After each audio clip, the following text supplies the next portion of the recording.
আসসালামু আলাইকুম এভরিওয়ান, যেখান থেকে আমার ভিডিও দেখছেন সবাইকে আসসালামু আলাইকুম।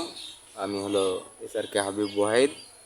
তো তোমরা যেটা বলার জন্য আমি এই ভিডিওতে আসছি সেটা হলো, আপনারা অনেকেই দেখছেন যে আমি কিছুদিন আগে আমার যেখানে চাকরি করতাম সেখানে অনেক বিক্ষোভ মিছিল হয়েছে, তার মানে চাকরির জন্য।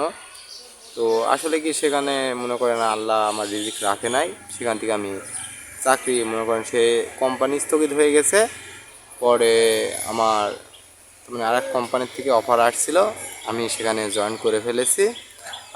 আলহামদুলিল্লাহ অনেক ভালো আছি। তো এই কথাটা কিন্তু বলা হয় নাই, আপনাদের বলা হয় নাই যে আমি নতুন চাকরিতে জয়েন করছি।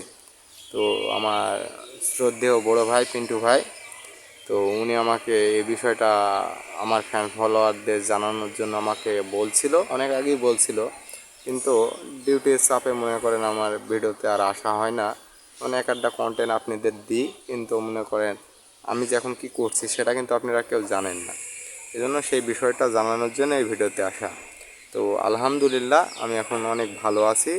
তো আপনারা আমার জন্য দোয়া করবেন, আমি যেন আরও ভালো থাকতে পারি। তো ভিডিও আর মনে করেন যেহেতু নিজের পার্সোনাল ম্যাটার, ভিডিওটা আর বেশি দূর বাড়ালাম না। যে আমি প্রত্যেকটা ভিডিওর শেষে একটা কথা বলি যে যেখানে থাকেন ভালো থাকেন আর ভালো দলে থাকার চেষ্টা করুন। আসসালামু আলাইকুম। আজকের মতো আমি বিদায় নিচ্ছি। SRK হাবিব ভাই, অন্য কোনো ভিডিও কন্টেন্টে অবশ্যই আপনাদের সাথে দেখা হবে।